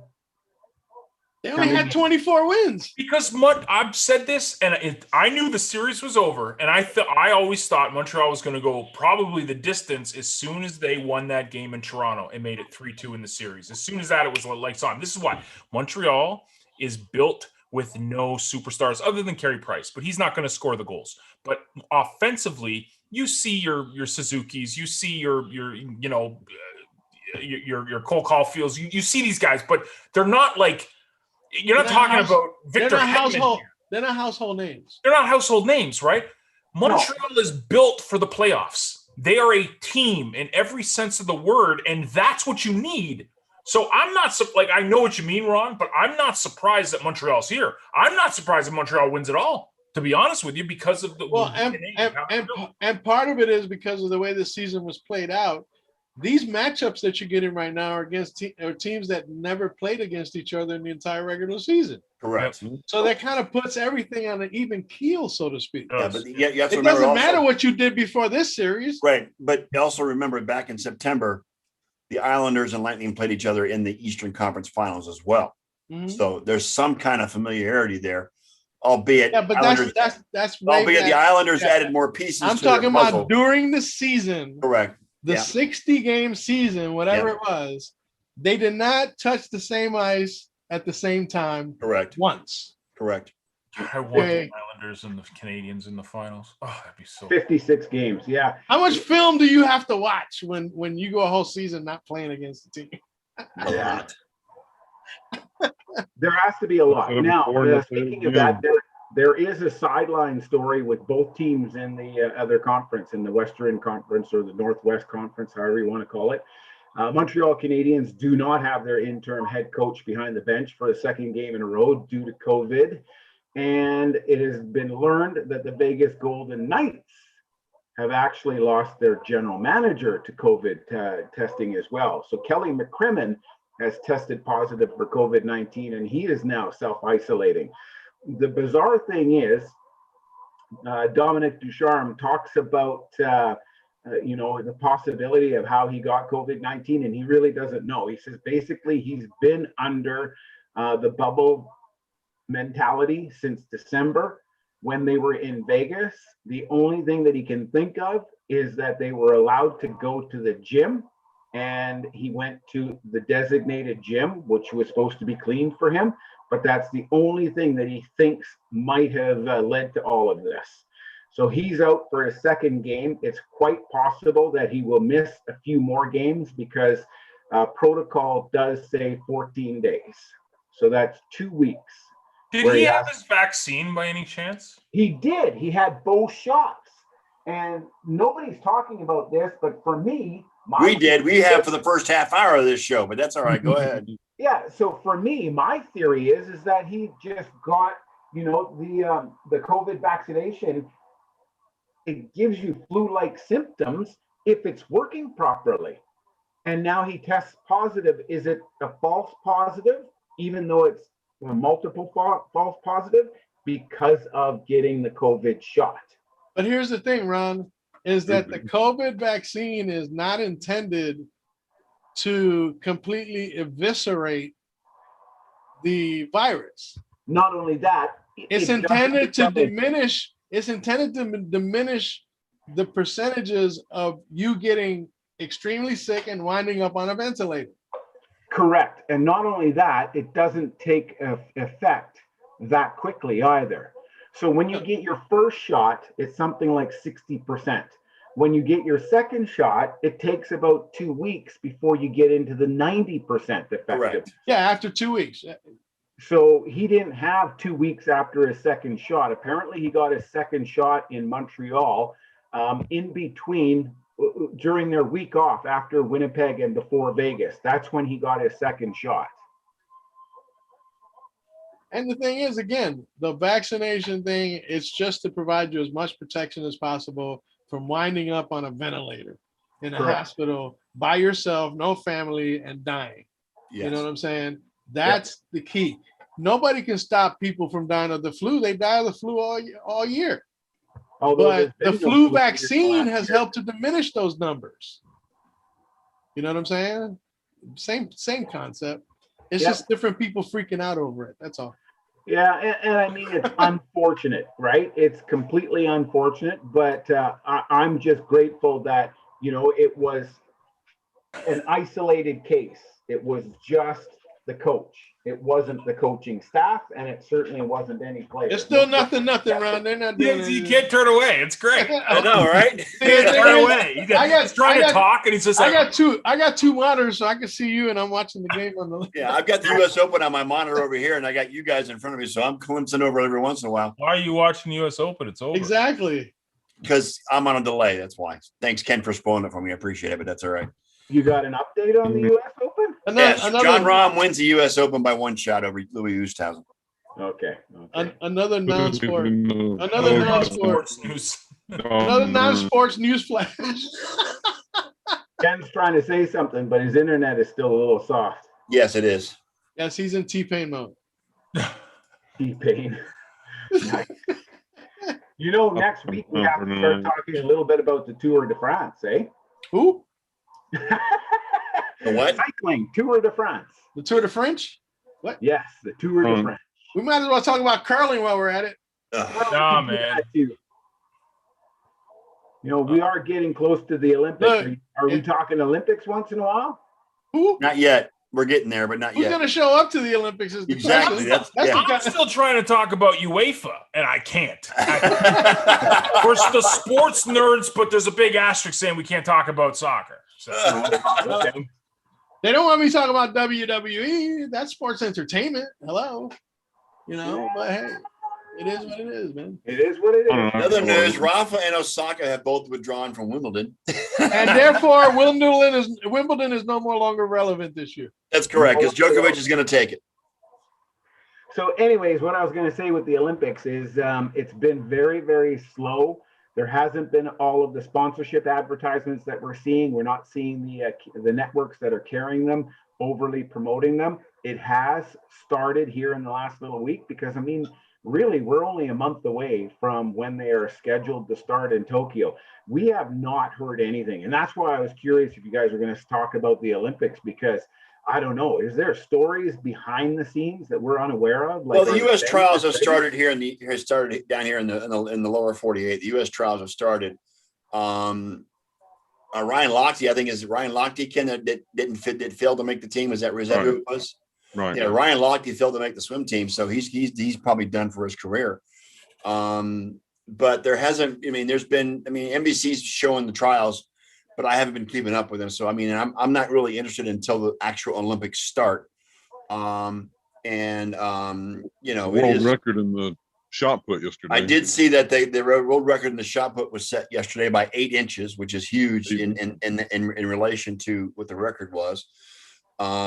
But there's a lot of controversy about the Olympics, Ron, because of COVID in Japan, the way it's going in Japan. Well, you see the tens of thousands of volunteers that walked away. Yes. You know what I'm saying? That's huge. You got players that are saying they're not going to go. Right. And I'm sorry, but if you don't have it under control in Japan, then why the hell are you having the Olympics in the first place? Well, and I mean, that's just it. But I mean, see, here's the thing. You're trying to prevent people from gathering, even in locales, in local areas. And now you're going to ask people to come from all over the globe to congregate in a place that has COVID running rampant? Come on now. If it ain't about the money, it's about Japan the does not have it under control in the least. No, really don't. not in the least, dude. No. Well, I mean, it's going to be interesting to see what happens over the next couple of weeks then, because like I said, they are essentially a little over 4 weeks. I bet you the Olympics get the lowest ratings ever this year. Why? Unless there's some kind of breaking news story right off the top. You remember the Atlanta Olympics? Yes. Bombing. The bombing. Yeah. So the bombing ended up generating more interest in the Olympics and more people started watching, which is really unfortunate. It just shows you our morbid society that we live in. I liked Donovan Bailey. But the fact that you're going to have second and third string Olympians showing up when the primary ones won't. Is Usain Bolt still racing? No. No, he retired. So it's he just had twins, by the way. He just had twins not so long ago. Yeah, Andre DeGrasse is supposed to be there. Yeah, supposed to be the next dude, right? Like, yeah. I got a fun story about Ben Johnson. I'll share it with you guys one day. Okay. All right. See, listen, Scott's like, yeah, okay, enough talk about that. I remember Ben Johnson. Let's talk about golf. I'm not going to talk about golf. I just made the announcement that Ron won. That's it. We're done. I'm just. Oh, I was gonna say, well, shit. Let's talk about WWE while we're on. No, it's not. And say we did. Hi, Ken. Hi, Ken. Welcome back. Nice to have you. Same thing with golf. It was on the rundown, but I didn't notice it. First time caller. First time caller. There he is. Hi, Ken. Hey, Talk about cricket. What's up, T-Pain? better now? Much better, Ken. All right. Much better. That reboot. If we can go back to the series, the NHL series is there. You were talking about the age and the depth of the Montreal Canadiens. Essentially, there is no depth. Very young team. When it comes to Stanley Cup experience, Tyler Toffoli is one of the only ones with a Stanley Cup ring. And he's not old. And he's not old. No, he's a castaway from the Vancouver Canucks. who picked Kings. him up from the Los Angeles Kings, who got him from the Chicago Blackhawks, which is where he got his Stanley Cup ring. The interesting thing with Tyler Toffoli is that he says that he won his Stanley Cup ring in one of his first seasons in the NHL. So he thought this was easy. He realizes that this is not easy task anymore. So I think that's why Tyler Toffoli and players like Corey Perry are being so careful and nurturing to the likes of Nick Suzuki and Cole Caulfield and all of them. Would you guys agree that the Stanley Cup is the hardest trophy to win in all of sports? Yes. Absolutely. Absolutely.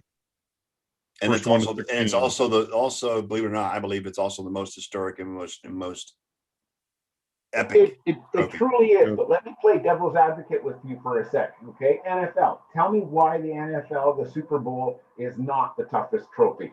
You, as a playoff team, only get one chance. If you have a goal line flub like Marc-Andre One and done. Fleury and your team is over and done, I mean, that's not really I that. agree. Football is probably the toughest one. I think when you have a 7-game series, you get to kind of even the playing field a little bit. You get the good, you Ebbs get and the bad, you flows. get the ugly, yeah. Ebbs and But- flows. Super Bowl. So as a devil's advocate, why is that not the toughest trophy to win? Because there's parity in the NFL. Well, There not is. only that, but There is. Like, I mean, you have your runs where you'll have like the Patriots are an anomaly, but like the Green Bay Packers had just as much chance to win the NFC than the Buccaneers did. But look who won, the Buccaneers, and they won it all. Like, Well, and yeah, that thanks was to a never coaching on decision. anyone's It's radar. it's because Green Bay didn't go for it on 4th down as opposed to kicking the damn field goal. But Right, yeah, but I'm saying there's more parity in the NFL. So every team, I think, has a shot. Like they go into the season saying, "We'll see what happens." But like, plus guys it's only that a are 17-game years- season. It's What's only that? a 17-game season as well. right? So the games matter more. Correct. But I like don't get me wrong. I'm not saying the Lombardi Trophy is easy to win. I'm just saying that the grind of a Look, 7 your game- chances of winning the trophy in a one and done tournament are astronomically low, okay, compared to a 7-game series. Again, because of the ebbs and flows.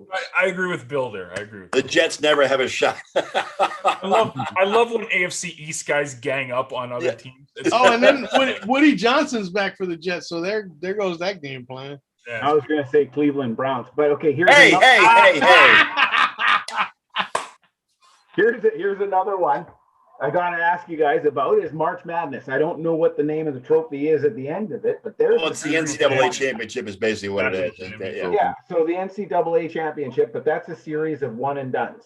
And how many times have you seen a top seed get bounced in the first round? Oh, a lot. It happened Wow. this season. Yes. So looking at baseball and any true, I guess any diehard baseball fan is going to hate me for this, but the reason why I don't like baseball and don't think that it's the hardest trophy to win is because you've already set the teams in motion that are going to be playing for it about a month and a half into the season because Yes. there's so few teams that make it to the postseason. I think that if you were to shorten up the regular season, put more games or more teams into a playoff format, where you ended up having to play those multiple games and get down to the pennants and get down to the ALSC, the ALCS, and all the rest of it. I think it would be better for fan attendance as well. How I many think the times season is too damn long. Yeah, it is too long. And to be honest, money these days is king in baseball because there is no salary cap. And then teams like the Yankees and the Astros and the But Red hey, you know Sox what? can spend as Hey, much money as they want to. Let me That's the push thing. back a little bit on that, okay? The Yankees may have no cap, but right now their owner's a cheap fuck. done spending all the money? Okay, Steinbrenner. Not like his dad. Not at all No. like his dad. They getting all the money, but it's relocated to their own pocket rather than Yeah. to the team. Yep. Let's face it, Okay. the Stanley Cup is the hardest trophy to win because of the sheer physicality of hockey. Oh, I believe hockey Yes. players are the most conditioned athletes in the Absolutely. world. It I is. I believe understand hockey- that, but the bottom line is they still play 7-game series. Right, And but I things still, change over 2-week yeah, period. I still Yeah, stand by my but- statement that hockey players are the most conditioned. You had no athletes. room for error. How much actual playing time is in an NFL game? Think of that. Yeah, Like Right. actual playing time, the ball in play. It's Yeah. very small compared to the time of the game. Yeah, Hockey is 60 minutes. Yes. And if you can last for 45 seconds on a shift, yes. you're Mhm. conditioned. That's right. Well, then if we're going to make that argument, we could say that the World Cup in soccer, you know what I'm But saying, the is World the Cup, hardest one to they're win. conditioned. They are, but think about that. It's a They're different kind of they're not- conditioning. they're not going all the time. Like No. those guys, the guys, the defenders, they slow can't. up and they kind of like walk a little bit. You know, the strikers might not. I be understand all that, the but in time. hockey, they change lines, every 90 seconds? less than 45. that, 45. Hockey, You know what I'm 45 saying? seconds. Every minute? hockey can be 30 seconds to 45 seconds. 45 Mhm. seconds is considered a long shift. Yes, Right. because So sport you're is it? getting Like- lots of rest time, basically. no. What John is saying is you're going full out for those 30 to Full 45 out. seconds. I get And it. then when you add up all of the time at the end of the game, you're going to see a lot of players are playing anywhere on 24 average minutes. from 17 to 24 minutes a game. Yes. Dude, Yes. like I'm not saying I'm not doing my Al Bundy here. Like when I was a kid and I played in the state championship, but And I scored played 4 hockey- touchdowns for Polk I High. played hockey a lot growing up. I was doing pretty good. I was going to be something. Then I started listening to rap music and my life went downhill. But I literally, like the burn you get from doing one shift, your legs are killing you. Mhm. Your chest, your lungs are just hurting. Yep. I couldn't say because I played goalie, so Goalies talking. You're wearing 70 I don't think it's as worse as the guy skating Well, up and down. goalies the ice. don't It's a- much get much of a rest either because they have to be. They on their got to be toes. sharp. They don't get Right. much of a mental rest. They don't get much of a mental rest. Just and ask Marc-Andre Fleury. But could the Sedin sisters dunk a basketball? I love it. He took a mental break and it cost the Golden Knights game 3. Yeah, it did. Here's one for you, Ron. But could the Sedin sisters dunk a basketball? That's his question. They're probably too short to do that. But you know what? The Sedin twins, give them some credit. I mean, they've designed a number of plays. That slap pass is one of them. Also, the everyone in motion face-off, where everybody kind of circles around one another and confuses the defense. That all comes from Henrik and Daniel Sedin.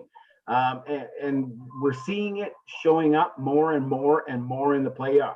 Watch an offensive zone face-off and watch the offensive team. The person who takes the draw is not the one that ends up with the puck. The guy on the left wing or the right wing will end up skating through, and it ends up causing so much confusion for the defense that they lose their players and they lose position. And the next thing you know, you have a man standing on the other side of the crease, or you have one coming right down Royal Lane, as it's called, and able to pot one in on the goaltender. Sedin's came up with that. Can they dunk a basketball? I don't know. I'm sure that they can, but not in LeBron James fashion, for sure.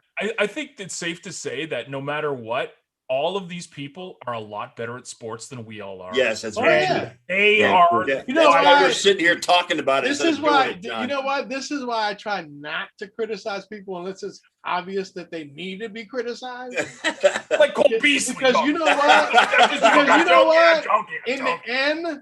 In the end, again, I used to be the rabid sports fan 30 years ago. You know what I'm saying? Because that's just what you are. But I realized over the years that no matter how much I hoot, holler, complain, or fight for my teams, guess what? Guess what? I'm spending more money on them than they are on me. Oh, Exactly. Okay. And when I came to that realization, that's why I buy a hat every now and then, if it's affordable. You know what I'm saying? Yes. But I don't go out of my way to just inundate myself with paraphernalia anymore. And I also don't take everything to heart that happens with my teams. You win, awesome. You lose, oh well. That's just the way I approach sports nowadays. Well, and you have to, because there's very few teams that are able to kind of start the year being the favorites. Somebody dropped the Patriots as an example. I mean, in the past, the Patriots, nobody wanted to bet against them. John's But, favorite subject. I think it's the lack of loyalty that really got to me. Or are we talking about the sports. Patriots? Sorry. In all of sports. You know what I'm saying? Because no players aren't loyal to franchises anymore. That's just the way it is. I'm going to say that I disagree when it comes to hockey. Well, that's a different mentality altogether. Okay, hockey's a totally. If you put hockey against the other three major sports, it's a beast all on its own. You know what I'm saying? Free agency is rampant. Free agency and NBA, Major League Baseball, and NFL. Baseball, NFL, free agency is ridiculous. Nobody stays with their team. I mean, how many times did LeBron James teams? 4, 3, 4? Pretty much. You know what I'm saying? You got no loyalty going on, dude. There's no loyalty anymore from management or the players. Well, then allow John and I to talk a little bit about hockey and I guess the different mentality of hockey. I'm going to drop one name, and John, you jump in. Jason Spezza agrees to take less money because he believes in the Toronto Maple Leafs. League minimum. You want to know why? Because it's a good Toronto boy. That's why. Right? Former Dallas Star, too. So, like, look at Sidney Crosby. Hey, did he take it in Bitcoin? Yeah. We see this quite a bit. I mean, there's the no trade clauses, and they want the no trade clauses because they want to be left alone. They want to be with the team that they were chosen to play with or drafted, right? They want to be left alone. Eventually, the agent gets into the players' heads and they start loosening up those no trade clauses, and they'll go someplace somewhere else. You look at Tyler Toffoli, and I mentioned the name Tyler Toffoli. This year, he's talking about how he believes he was born to be a Montreal Canadian. And again, like, go back to Jason Spezza, league minimum so that he can play with a team that he has complete faith in. You know, Austin Matthews doesn't want to see Mitch Marner traded. The Toronto Maple Leafs want to stay together because they believe that they are the team to be able to win the Stanley Cup. It's unfortunate that it didn't happen in 2021. But at the same token, they'll have an opportunity next year. Yep. All right, I'm going to close it up right there, Ron. We're 10 minutes over. It was worth it. It's great. Can I just one thing? Go ahead, John. About the UEFA stuff. Scott's got to go to bed. No, I don't. Go ahead, John. I'm cheering for England because there was someone who said this on social media this week, and it hit a tune with me. The England national football soccer team, the Three Lions, are the equivalent of the Toronto Maple Leafs of the NHL.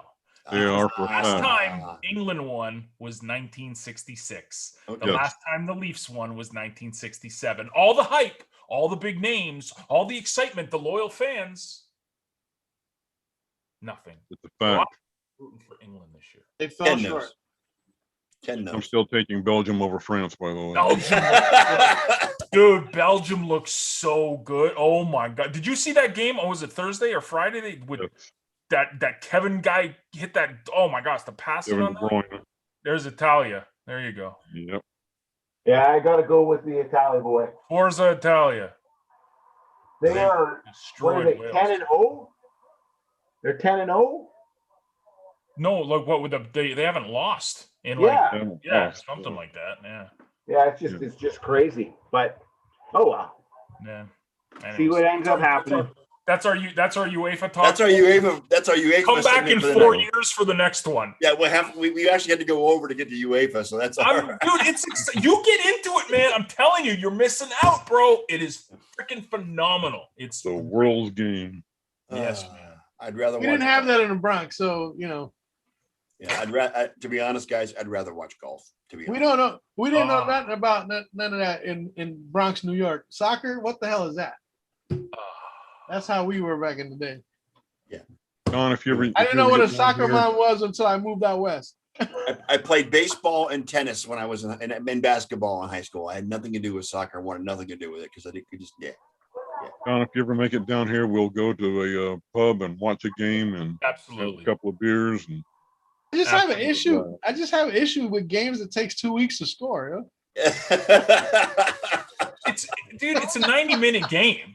It's like it's great. But you don't understand because that's the North American mentality. Like, oh, I need it to be 16-1. It's possession and it's but how about 5-4 every now and then? It's so then? massive. How about 4-3 every now and then? I might have to find the medical hypothesis about sports scores and how there is less aggression with the fans in a high scoring game such as basketball versus a low scoring game such as Oh, they'll kill you in soccer, man. They'll kill you in soccer. 1-0. You lose 1-0 to a team, and the goalie has death threats for the next 2 weeks. I mean, dudes have killed the players for Yes. scoring. Oh, some countries execute their Colombia. players. Colombia, just that.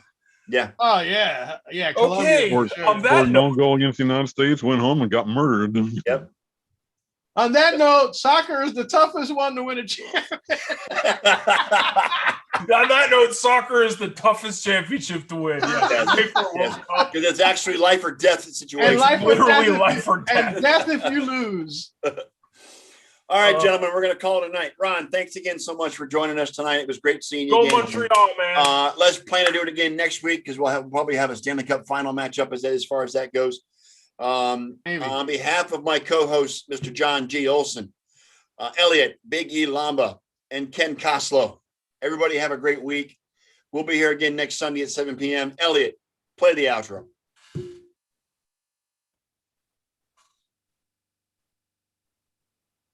Maybe. Sunday episode of the Sport Nerd There we Show go. in the books, and we're actually still live to tell about it.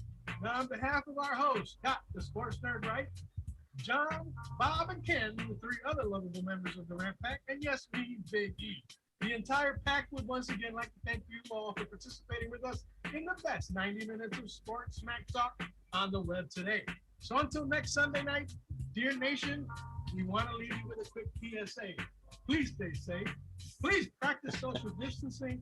And for fuck's sake, please wear a fucking mask. You just got hit with a pack rant from the Ramp Pack. And with that, fellas, Look at Ron's got his mask.